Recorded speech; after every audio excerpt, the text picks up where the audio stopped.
बिस्मिल्लाहिर्रहमानिर्रहीम, अस्सलाम वालेकुम। स्टेट क्राफ्ट से मोहम्मद अमीन आपके सामने हूं। आज की वीडियो में हम आपके साथ एक बड़ा इंपॉर्टेंट टॉपिक डिस्कस करने लगे हैं। बहुत सारे लोग रियल एस्टेट में इन्वेस्टमेंट करते वक्त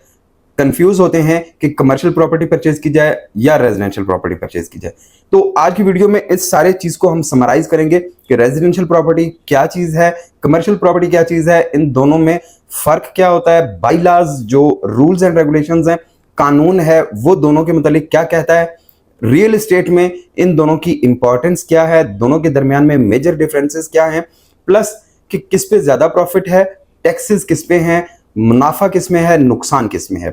तो वीडियो में आगे बढ़ने से पहले आपसे छोटी सी गुजारिश कि हमारे चैनल को सब्सक्राइब कर लें ताकि रियल एस्टेट में नेक्स्ट टाइम इंफॉर्मेशन और अपडेट्स आप तक टाइमली पहुंचती रहे। तो सबसे पहले ये चीज देखते हैं कि जी रेजिडेंशियल प्रॉपर्टीज क्या चीज है, रेजिडेंशियल प्रॉपर्टी किसको कहा जाता है।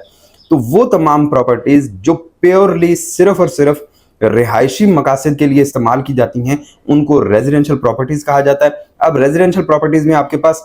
प्लॉट्स आ जाते हैं रेजिडेंशियल वाले, जो कि मुख्तलिफ साइजेस के हो सकते हैं, 5 मरला, 7 मरला, 10 मरला, 1 कनाल या मुख्तलिफ और इसी तरह से डिफरेंट साइजेस के। इसी तरह से अब अगर प्लॉट से आगे निकलें तो उसमें फिर घर आ जाते हैं, फ्लैट्स आ जाते हैं, अपार्टमेंट आ जाते हैं, विलाज आ जाते हैं, टाउन हाउसेज आ जाते हैं। ये सारी की सारी चीजें रेजिडेंशियल प्रॉपर्टीज में कंसिडर की जाती हैं। किसी भी हाउसिंग सोसाइटी के हाउसिंग के जो यूनिट्स हैं उनको रेजिडेंशियल प्रॉपर्टीज कहा जाता है। उसके ऊपर जो कवानीन या जो बायलाज या जो रूल्स एंड रेगुलेशंस हैं वो रेजिडेंशियल वाले अप्लाई होते हैं, रेजिडेंशियल प्रॉपर्टी वाले रूल्स पे वो चल रही होती हैं।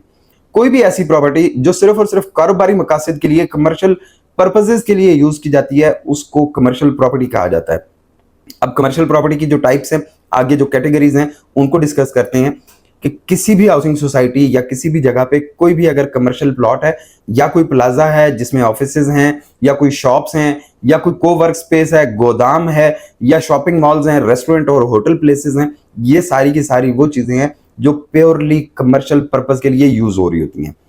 इनके ऊपर जो बायलाज रूल्स एंड रेगुलेशंस आते हैं वो सिर्फ और सिर्फ कमर्शियल वाले होते हैं जो कि रेजिडेंशियल से टोटली डिफरेंट होते हैं उनमें, और रेजिडेंशियल के जो बायलाज और रूल्स एंड रेगुलेशंस हैं उनमें बड़ा फर्क होता है। अब रेजिडेंशियल प्रॉपर्टीज खरीदने का क्या फायदा है और कमर्शियल प्रॉपर्टीज खरीदने का क्या फायदा है। तो सबसे पहले तो ये कि जो भी प्रॉपर्टी खरीदी जाती है अगर वो घर, मकान, फ्लैट या अपार्टमेंट की या टाउन हाउस, विला वगैरह की शेप में होगी, या कोई कंस्ट्रक्टेड प्लाजा है, कोई बिल्डिंग है, शॉप्स हैं, मॉल है या कोई आपका रेस्टोरेंट है, तो उसको खरीदने का पर्पस क्या होता है कि उसको आप रेंट आउट करें, उसको आप रीसेल उसकी ले सकें या फिर आपको उससे मंथली रेंटल इनकम आती रहे। तो अगर बात की जाए कि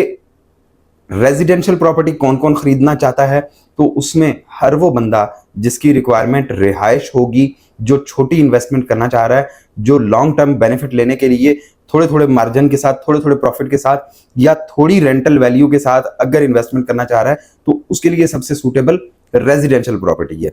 कमर्शियल में जो लोग इन्वेस्टमेंट में इंटरेस्टेड होते हैं या उनकी जो टारगेटेड मार्केट होती है वो क्या होती है, उसमें आपके पास मुख्तलिफ तरह की कंपनीज हो सकती हैं जो आपकी प्रॉपर्टी में इंटरेस्टेड होंगी, कुछ इंडिविजुअल्स हो सकते हैं, कोई रेस्टोरेंट या कोई ब्रांड्स हो सकते हैं, फूड ब्रांड्स हैं, क्लोथिंग के ब्रांड्स हैं या और भी कुछ ब्रांड्स हैं जो इसमें इंटरेस्टेड हो सकते हैं। इसी तरह से बैंक्स को भी ऑपरेट करने के लिए जगह चाहिए होती है, बैंक्स ने भी अपने लिए जाना, वो कहीं ना कहीं अपना सेटअप लगाना होता है, तो उसके लिए वो कमर्शियल एक्टिविटीज वाली जगह पे, कमर्शियल प्रॉपर्टी वाली जगह पे ही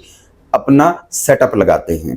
तो अगर बात की जाए पर्पस की, मकसद, तो जो रेजिडेंशियल प्रॉपर्टी है वो सिर्फ और सिर्फ रिहाइश के लिए, लिविंग के लिए यूज की जाती है, कमर्शियल वाली कारोबार के लिए यूज की जाती है। रेजिडेंशियल प्रॉपर्टी का जो टेनेंट है, किराएदार है, वो कौन कौन हो सकते हैं, वो फैमिलीज हो सकती हैं, वो इंडिविजुअल्स हो सकते हैं, बैचलर्स हो सकते हैं, जबकि कमर्शियल के लिए हमेशा कंपनीज ही आ रही होंगी, चाहे वो कोई ब्रांड है या वो बैंक है या वो कोई और इदारा है। इसी तरह से जो लीज की जो टाइम है, जो टाइम पीरियड लीज का है वो कितना होता है, रेजिडेंशियल लोग कम टाइम के लिए रेंट पे लेते हैं जबकि कमर्शियल ज्यादा टाइम के लिए लेते हैं। रेजिडेंशियल में हो सकता है कोई बंदा साल के लिए, 2 साल के लिए या 3 साल के लिए एग्रीमेंट करे, जबकि कमर्शियल के लिए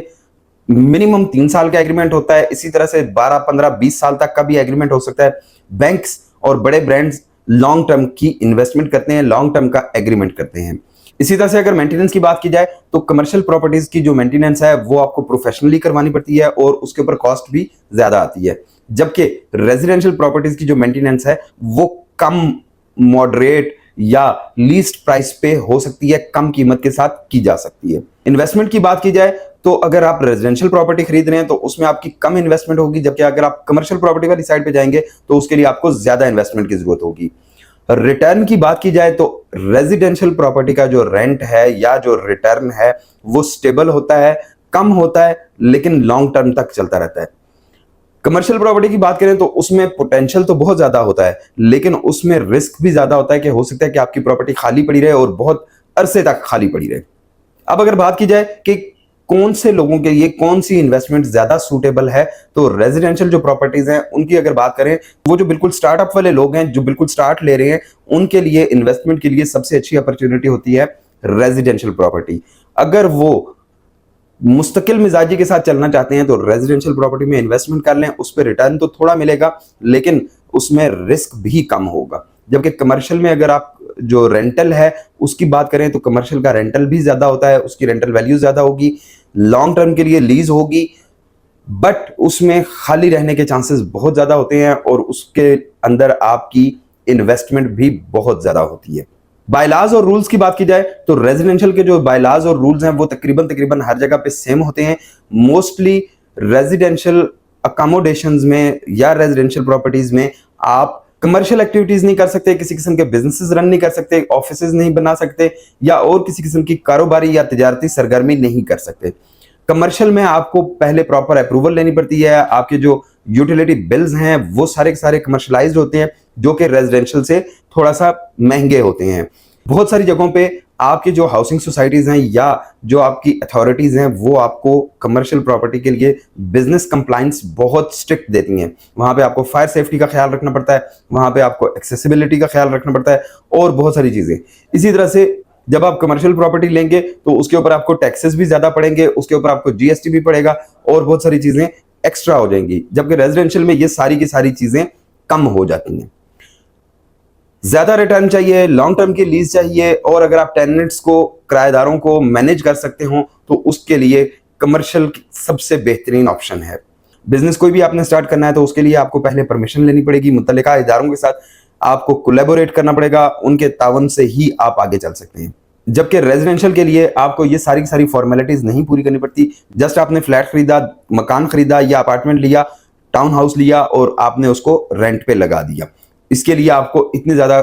तगोदो नहीं करनी पड़ती। जस्ट ये कि जो टेनेंट आ रहा है उस टेनेंट की आपको पुलिस वेरिफिकेशन चाहिए होती है, पुलिस में उसका रिकॉर्ड होना चाहिए कि आपने इसको रेंट आउट किया है, इतने टाइम के लिए किया है और इस बंदे का कोई क्रिमिनल रिकॉर्ड या और किसी किस्म का कोई पॉलिटिकल या कोई दहशतगर्द तंजीम या कोई इस किस्म का मामला तो नहीं है। इसी तरह से जब मकान या अपार्टमेंट खाली होता है तो उसके जो यूटिलिटी बिल्स होते हैं वो समटाइम्स टेनेंट पे किए बगैर भाग जाते हैं, तो वो थोड़ी सी अमाउंट होती है, वो आप मैनेज कर सकते हैं। जबकि अगर कमर्शियल में जाएंगे तो वहां पे आपका जो सुई गैस का या बिजली का मीटर है या बाकी जो सर्विसेज के मीटर्स हैं वो आपके ज्यादा महंगे होते हैं, उनके यूनिट कॉस्ट भी महंगी होती है, तो उसमें अक्सर लोगों को नुकसान होता है कि जी किराएदार भाग गए, अब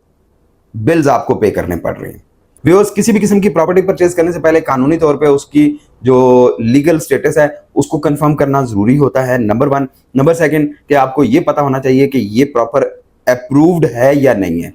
बहुत सारे प्लॉट्स, बहुत सारे जगहों पे बिल्डिंग्स इलीगल बना ली जाती हैं अथॉरिटीज या इदारों के साथ मिलके और बाद में उनको जब बेच दिया जाता है तो पता चलता है कि नहीं जी ये तो प्लॉट रेजिडेंशियल था और इस पे ये कमर्शियल बिल्डिंग बना दी गई है, और बाद में फिर वो आपको या तो दफातर को रिश्वत देनी पड़ती है और रिश्वत देके आपको उसको रेगुलराइज करवाना पड़ता है, और मोस्टली ये होता है कि वो रेगुलराइज नहीं हो सकते और उसकी वजह से इदारे आपको तंग करते हैं, डिपार्टमेंट्स आपको तंग करते हैं, अथॉरिटीज आपको तंग करती हैं और आपको मजबूरन उसको फिर औने पौने दामों बेचना पड़ता है। तो जब तक आप इस चीज को मेक श्योर ना कर लें कि जो कमर्शियल आप खरीद रहे हैं या जो रेजिडेंशियल आप खरीद रहे हैं वो प्योरली कमर्शियल या प्योरली रेजिडेंशियल है या नहीं, उसकी जो सर्विसेज मीटर्स हैं या उसकी जो बाकी अप्रूवल्स हैं वो कमर्शियल हैं या नहीं है। रियल एस्टेट के मुताबिक अपडेट्स, इंफॉर्मेशन, कंसल्टेंसी और लीगल पॉइंट्स को जानने के लिए हमारे चैनल को अपने दोस्तों के साथ भी शेयर करें और वीडियोस को लाइक भी करें। इंशाल्लाह फिर मुलाकात होती है एक अच्छे से टॉपिक, एक अच्छी सी वीडियो के साथ। शुक्रिया, अल्लाह हाफिज।